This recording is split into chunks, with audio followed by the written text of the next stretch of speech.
So I come from Jammu, and my mom and dad are still learning to use Gmail, right? And I'm an aerospace engineer from IIT Bombay. So the first time when I told my mom that I'm gonna get into a startup and start something in real estate, she really freaked out. She calls me every night at 10:30, and after the first few minutes of her asking the basic things she needs to know, she would get into, why are you doing this? Why are you leaving your consulting job? Why are you getting into real estate? People have guns in real estate. You will not be able to survive. And I would try to explain to her uh, that I'm getting to do work that even people after 10-15 years of work experience don't get to do. I'm getting to impact so many people by the product that I'm building. And the opportunity, if let's say we get an IPO, the opportunity is huge. So I explained everything to her, but she just didn't get it. So one night she called me and she again started the same conversation. And I said, Mom, this startup is like playing football for me. And in that moment, she understood I'm crazy about football. I am a national level football player. I played football. I was the captain at IIT. And I even went to Brazil to watch the World Cup.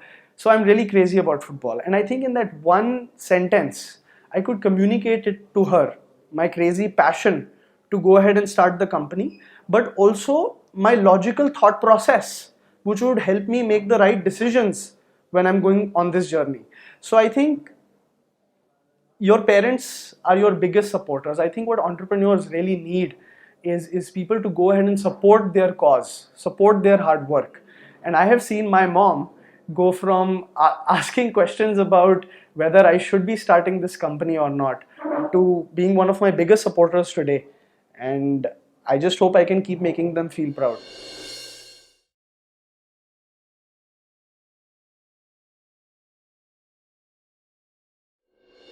So I think it was my final semester at IIT Bombay.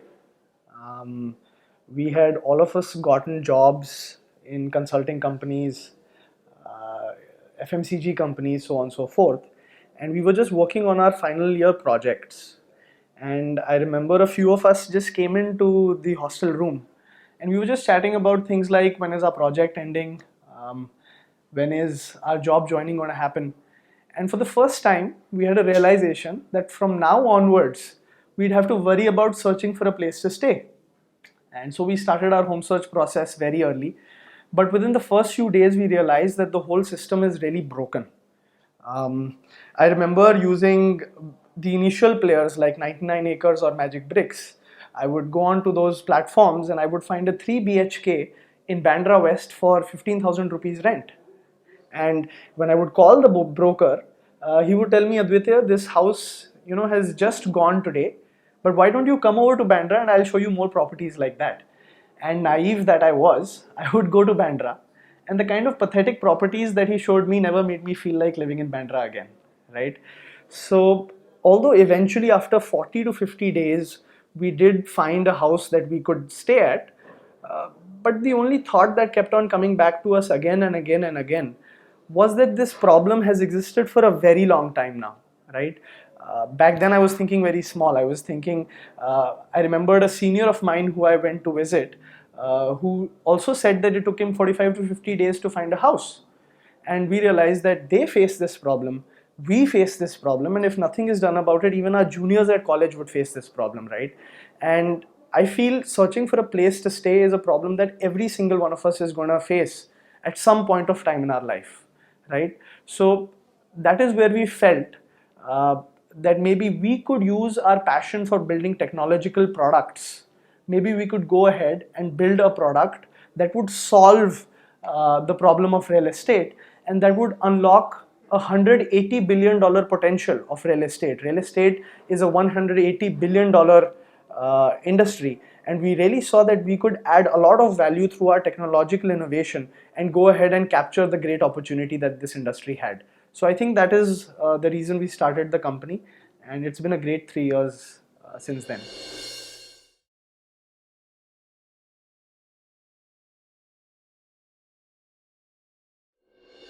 Initially, we were a group of 12 founders, seven of whom were in technology.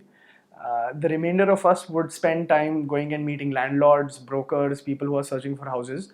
and then we would come back every night and sit in a group and we would share the insights that we've learned and how they could be implemented onto the technology. For example, I remember after like weeks of research, we realized people essentially want two things. The first thing that they want is to get information of what lies inside a house, right? And to solve that problem, we built a data collection team which would go and visit each and every single property, take down high quality photos of the house, note down 100 unique data points. How many tables are there? Is there an air conditioner or not? Is there a balcony or not? And then we would push this onto the platform that we had built. The second thing that we realized, what people also want to know, what lies in and around a house. And that is the reason Housing became India's first map-based real estate platform. So using a map, we could not only tell people or pinpoint at the location of the house, which could then enlarge to give deep details of every single property. We could also tell people what lies in and around a house, right? Like how many bus stands are there? Is there a mall or not? Are there hospitals nearby or not?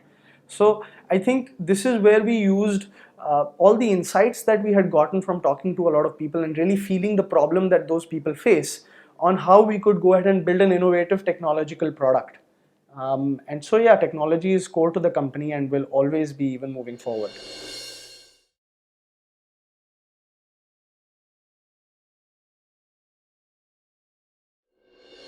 The idea of housing.com came to us when we ourselves were searching for a house. And I had never interacted with brokers before. So to me, he was a guy who is, opening a door and saying, go inside, look at the flat, following me around wherever I'm going. So I thought he's a good guy.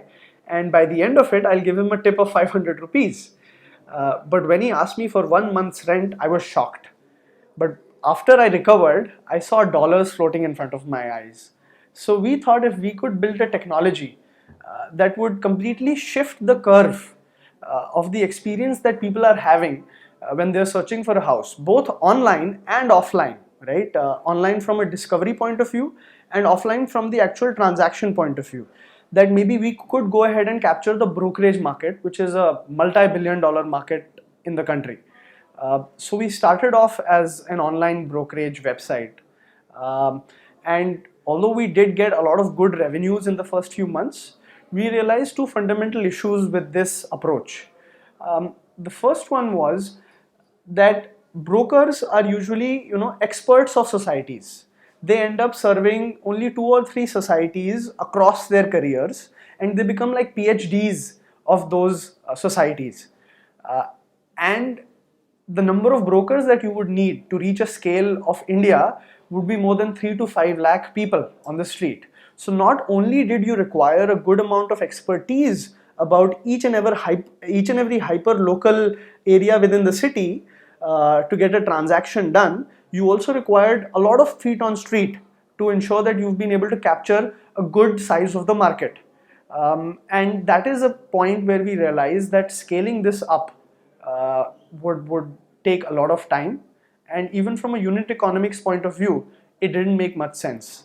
And so I think after the first 6 months where we experimented a lot with the brokerage model, we decided to finally pivot to a marketplace model where you are only providing people authentic information of houses, and you're connecting interested people who are looking for a house to people who want to get that sold or rented off, right?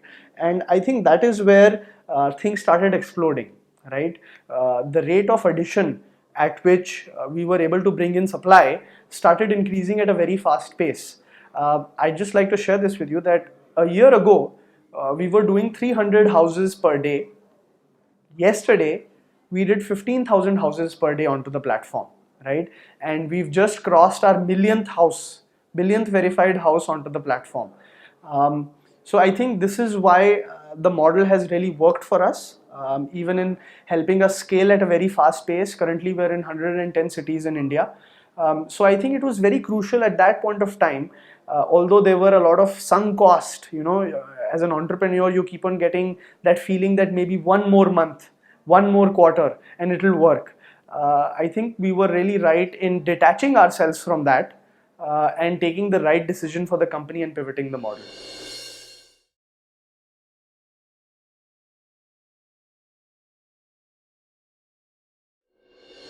No, it's very, very different from what we started off. I remember the business plan or whatever plan that we built for the few days was very focused, on solving one problem. When we had launched only in the rentals category in real estate, right? Because we knew people like us were searching for a rental property, so maybe we could understand them better and build a product and service for them better. And it's a very high transaction category. So we decided to focus on just one category. And I still remember we had a ramp up plan of getting 1000 brokers within the first 300 days, first 100 odd days, first 3 months. And today we are getting close to around about 50,000 brokers in the company. So I think when you approach a business plan, especially very initially, you need to really focus on the key areas. You need to be very, very focused. But across the 3 years of the company, we've now launched the resale category, we've launched land category, we've launched new projects category, and now we are existing across categories in real estate. So I think that is where the difference has come in, that initially you were very razor sharp focused and focused on building depth within a particular category, but now you're focusing across the breadth.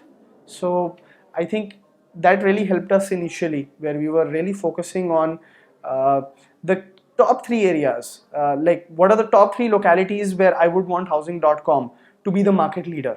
Who are the top 50 brokers that I would want onto the platform within the first 1 month?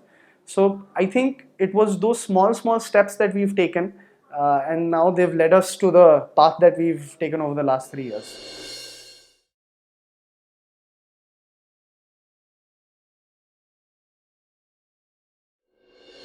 So I think when we sat down to finalize the domain name, we started off as housing.co.in.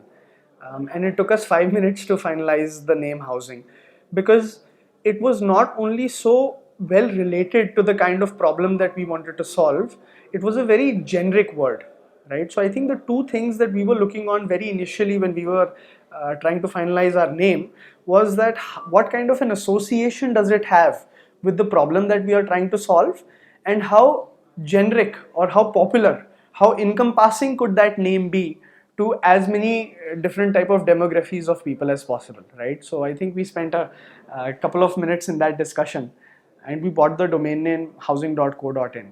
And I think even when we were building a product, right, we wanted to build a product that would give people a seamless experience when they're searching for a house that they will love, or eventually would want to go and stay there, or would want to invest in a property. And whether it's things like bringing authentic information, or whether it's things like having a map-based user interface, which maybe initially didn't upload very, very fast, but you made sure that it's uploading at a very, very fast pace, just to ensure that people are having a very good experience even when they're interacting with the technology, right? And I think for the first 3 years, the company grew organically.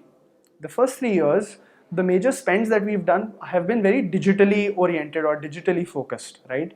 And so I think after the third year, when we had reached the right amount of scale, right, from the point of view of number of geographies that we were existing in, or the amount of supply that was coming into the platform, that is when we decided to go ahead and tell the world uh, what housing is about, who we really are, right? And we see ourselves as people who want to take away the problems like lack of trust. Real estate is a very important category in the lives of people, but still many of us look at it from a slightly negative sentiment. There are people who have had very bad experiences while constructing or buying real estate, and we see ourselves who can go ahead and use technology to solve that problem for people. And that's why we wanted people to look up to technology, look up to housing.com as maybe even the Masiha to go ahead and solve this problem for them, right? So that was one of the many thoughts that we had while we were going ahead and building the lookup campaign. And so when we went ahead and launched it, we decided to currently we've decided to split it in two phases, right? The first phase is the offline BTL print media focused, which lets you give a certain kind of messaging which is very different from maybe a television or a radio, right? So in our first phase, we've only gone ahead and focused on the print aspects of it, where we are able to talk about what is lookup in the first place, right? What is housing.com in the first place, and how can we go ahead and help solve your problem? And soon we will be doing our second campaign, which will have television, which will have radio, and we just hope to go ahead and educate people more about the technology that we are building. And yeah, that's how we've looked at building our brand.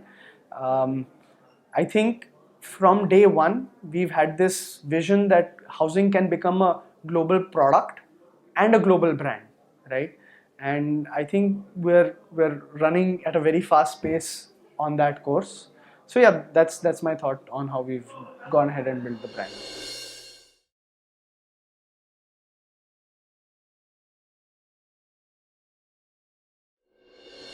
What we've realized is that all of us want to make housing.com, the vision of housing.com, a success. And at this point of time, it's very important that people and teams are communicating with each other very, very effectively, right? So, and we want to make sure that the whole company moves ahead as one vector, right? So we've had a lot of town halls at off-site events. We've had town halls even in this office, and even within teams. The leaders and the managers of those teams try to go ahead and disseminate two things, right? That the vision and the hard work has been done by all of us, right? And our belief is still intact in what we are doing. And it's just a matter of continuing to focus on important things and continuing to work hard. So I think, yeah, we're very strong and aggressive on communicating our belief to all our group members and teams.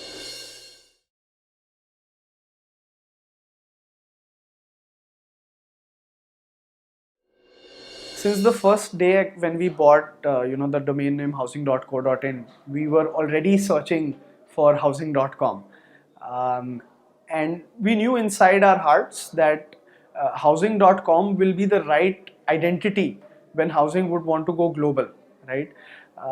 So we were in so this domain was owned by a guy in the US, who had bought this domain for I think $10-15, and we were in touch with him after the first few months itself. And slowly and steadily, when the company started growing and becoming famous, he would send us, "Oh, yeah, I heard you expanded to 10 cities." So the ask price was going to rise at a very, very exponential rate. And we knew that we are building this company not for the next 3 years or 5 years. We're building this company for the next 50 or 100 years, hopefully, right? And we knew that once we are confident that we've solved the problem in India, we would want to go ahead and expand globally. So I think all of us got into a room, and we spoke with our investors also. And everybody just resonated with this fact that sooner or later we're going to have to get this domain. And so we just went ahead and bought it for $500,000. And was it worth it or not? Definitely yes. Today, if you look at the brand equity and the brand value that is associated with housing.com, it is more an important feat or achievement than those few dollars spent at that point of time. So I think the fact that we've always had a long-term vision associated with all our decisions is why we are all able to get aligned towards important things that need to be done in the company. And yeah, that's how we got housing.com.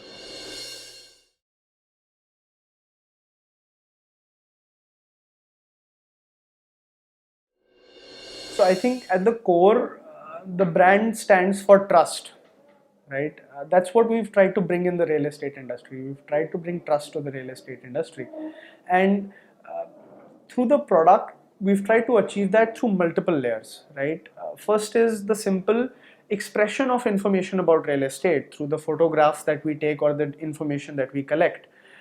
The second is a layer of thought. So we have a data science lab, which goes ahead and builds these amazing algorithms. I'll just share a few with you. We have a child friendliness index. So a lot of parents would write into us saying that when we shift localities, our child suffer the most in adjusting to those new localities, right? So if you could suggest localities which are friendlier for children, so we've gone ahead and built a child friendliness index. We've built a price algorithm which would give people an input about what is the valuation of their house if they just go ahead and punch in their locality or some basic information. So I think from conveying authentic information which is trustworthy, whether it is through the verified listings that we have on the platform, or even if you look at our new projects platform, right, we had aerial views of all the new projects that we had built, which help people get an understanding of the current status of the construction of the project and the rate at which the project is being constructed, right? So we've always tried to look at elements and features which either would convey the status quo of real estate or would add a layer of thought through our child friendliness index, through our old age safety index, through our price estimation tools. So the product is the reason people are able to trust housing.com as a brand, right? So that's how we look at it, that the product is the central reason why people are able to trust the brand that is housing.com. And whether these are some basic features or very evolved algorithms, throughout the DNA of the product, you will see our brand reflecting trust and authentic information about real estate.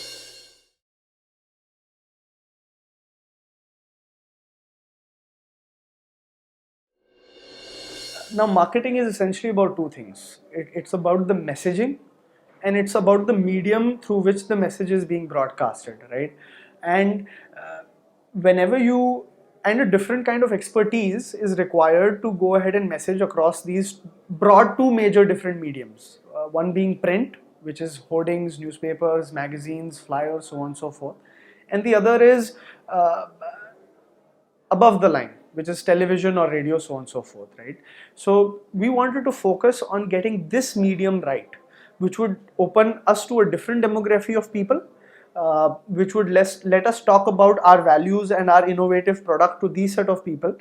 And after we've established that, we move on to a bit more evolved way of communication, which is talking through videos, talking on television, talking through radio, right? So both these mediums require a different level thought process to go ahead and execute in the right way. And we first wanted to focus on getting the print part correct, right? And soon we'll be, over the next couple of months, you'll see us coming on television and radio as well. So that was the basic thought process behind sort of splitting it into these two phases.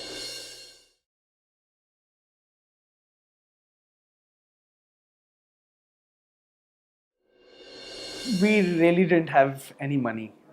We were 12 of us who had shifted into a 2 BHK apartment in Powai. I still remember eating only vada paos for lunch. But I think not having any money made us want to run even faster, right? So I remember 20 hours just working on helping the tech team build the product, right? And the moment we built the product, we very quickly understood how we could get traction. We launched on the 7th of June 2012, and that is around the time when a lot of people are graduating from colleges. A lot of people are taking up their first job and are looking for houses for the first time in their lives. So we were able to reach out to them because of our network, right? And so we got some quick traction and we went ahead to raise an angel round of funding. But the first 4 months we were completely bootstrapped, and I think we used that as a positive when we let that make us run even faster towards going ahead and achieving a few milestones which we could then use to go ahead and raise an angel round of funding. So I remember we had only one whiteboard in the house, which we would split into 12 people and try to brainstorm on that. So I think those core values need to stay, even though 3 years down the line you might eventually end up raising $150 million in funding, but we still work like that.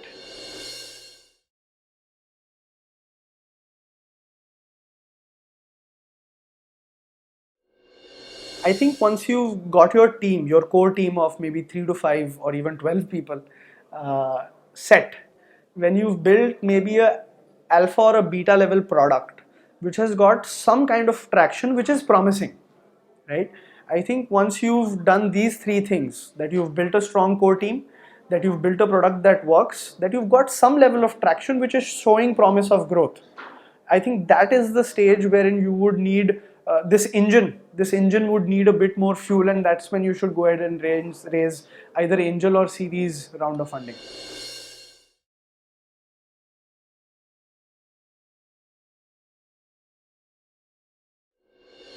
In the initial phase, right, the most important thing for a startup is that it is able to grow as quickly as possible.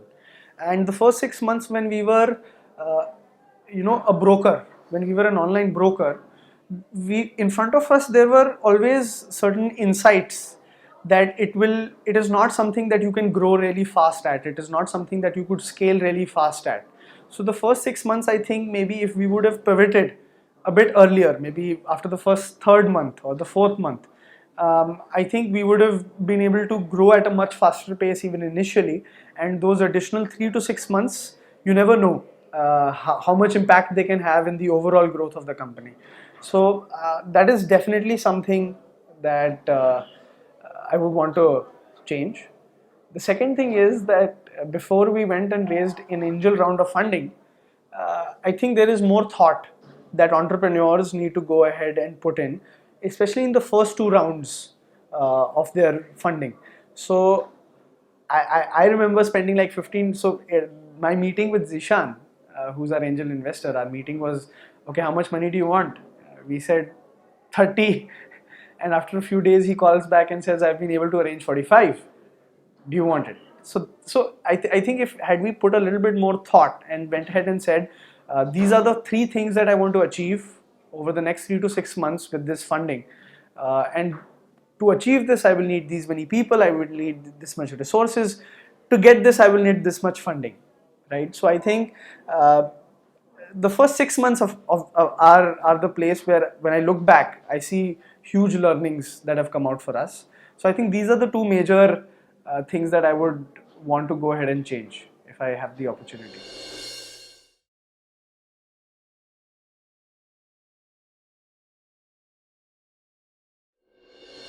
So I think the reason why housing was able to grow so much so fast was because we were really focused on the key things that we need to make a success.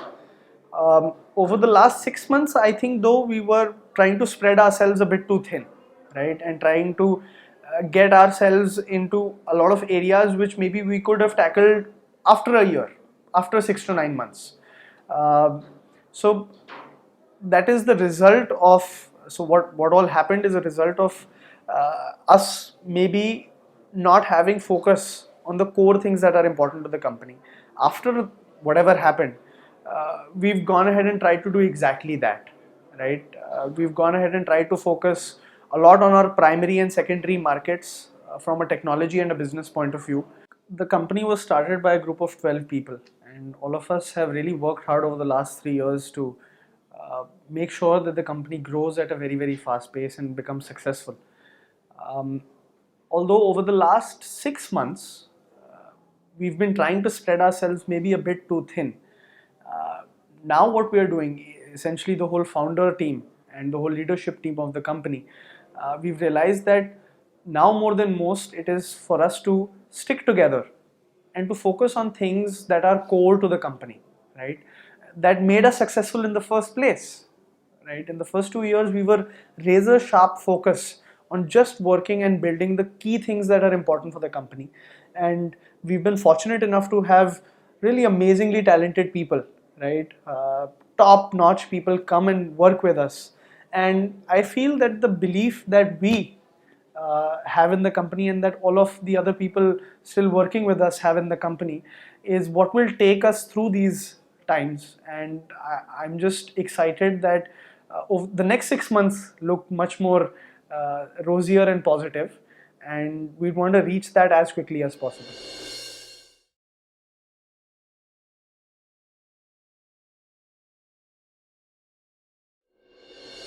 So I think at the core, what the other players of this industry were focused on, they were focused on just building a business, on getting a buck. The potential of real estate industry is huge. I'll just share a number with you. There are 50,000 new projects that are being sold in the country every year. which are worth 300 to 500 crore rupees, and 5 to 10% of that goes into sales and marketing of that project, right? So this itself is a $1 billion opportunity, right? But we are focused more on building a product and innovating on technology, which later on could go and tap into that humongous opportunity that real estate as an industry has. Whereas they're just focused on earning the quickest buck. That's why you will see, even till date, they do not have a data collection team which goes ahead and sources authentic information of houses. Till today, their new projects platform is just a bad looking cover image with text that anybody could upload, right? And that is why till today they are not able to solve the problem of a guy who's looking to search for a house, and which housing day by day is getting better at, right? So I think it is because of our focus to not just run after the opportunity of maybe earning a buck quickly, but to solving problems through technology. Whereas those guys are just, there is a joke, we call them Orkut of real estate, right? I think that is because they are not thinking of building products to solve the problem of people. They're just trying to go around, get a buck. And that's why through the 3 years, now it's been 3 years, still people have not been even able to copy our map based technology, right? They're still lagging behind in that. Our new projects platform is years ahead of what they even could envision, although they were 10 years old in this industry, right? So I see the gap increasing even further as time progresses. And yeah, we know we are running fast. So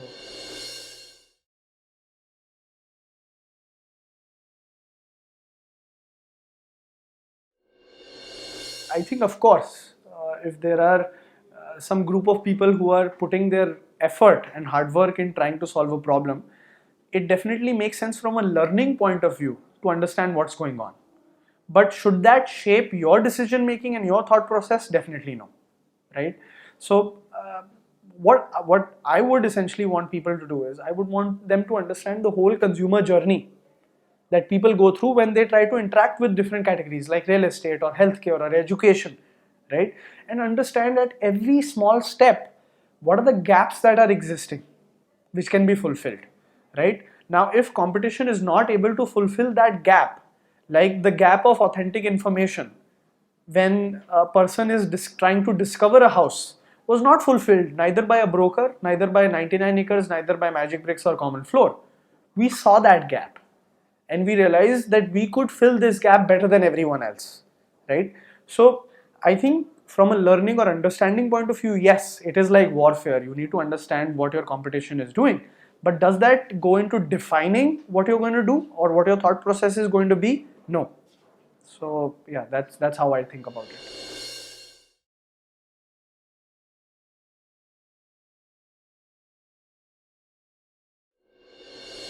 I think clarity comes once you're able to put pen to paper and write numbers, right? And that clarity should have a mixture of ambition and aggressiveness. So whenever we, even before we would go for fundraising, we mathematically knew uh, how many agents or how many builders we'd want to get onto our platform, how many users we'd want to come in and search for houses, how many properties we'd want uh, to get onto the platform on a daily basis, right? But we've always put in a tinge of ambitiousness onto that. So I think it should be driven very mathematically based on very solid insights that you have of the industry. But along with that, it should be pushing yourself and pushing your team to achieve bigger goals. That would be my advice to early stage entrepreneurs.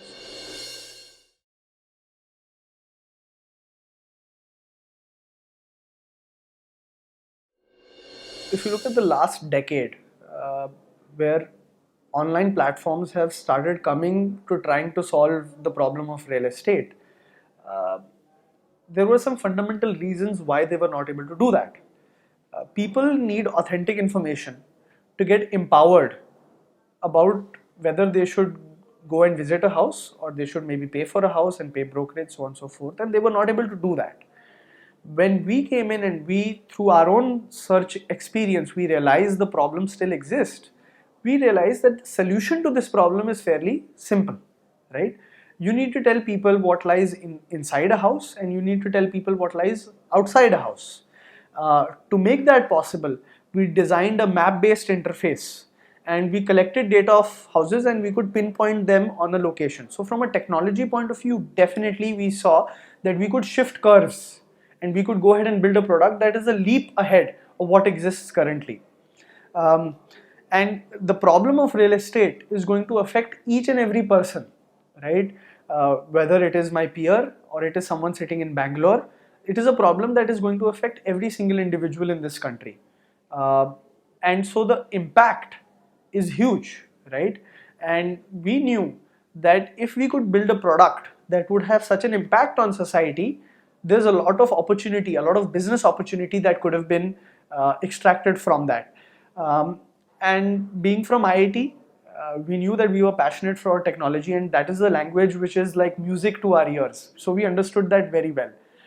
So we had confidence that we could go ahead and build that product and give it to 1 million people and help them, and eventually take a big chunk out of the $200 billion opportunity that real estate has in the country. So I think it was a tick on all the check boxes that we had made before we decided to go ahead and take a leap of faith and build the product. And I think every entrepreneur should think like this. It's really helpful.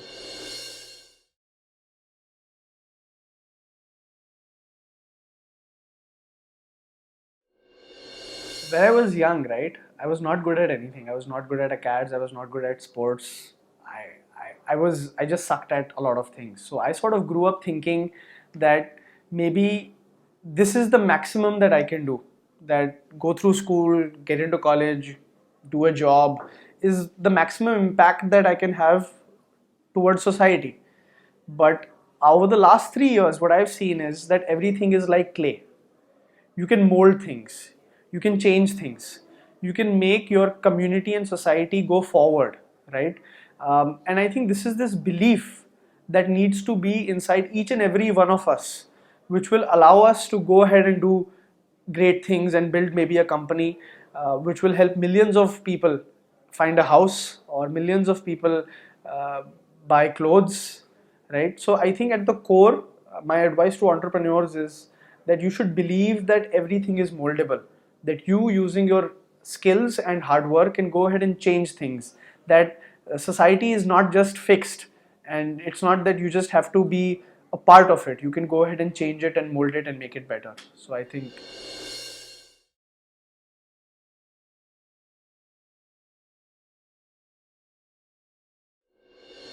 I think of a lot of things as football, all right.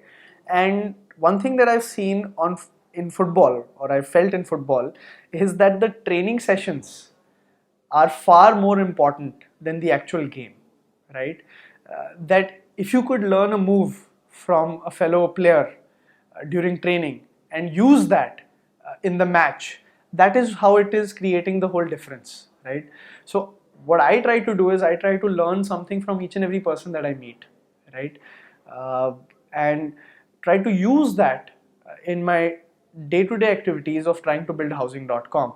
So of course, continuous learning is, I think, not only something that is important, but I think entrepreneurs, or most of us, should make it a way of life, that every moment you are putting yourself through certain experiences and taking out learnings and then using them to make other experiences better, right?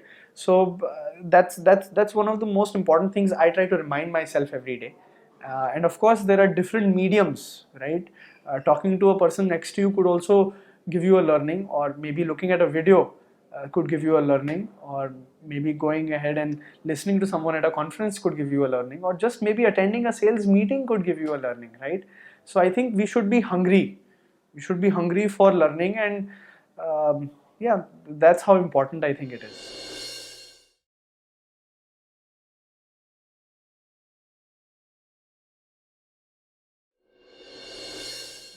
Especially from an Indian context, right?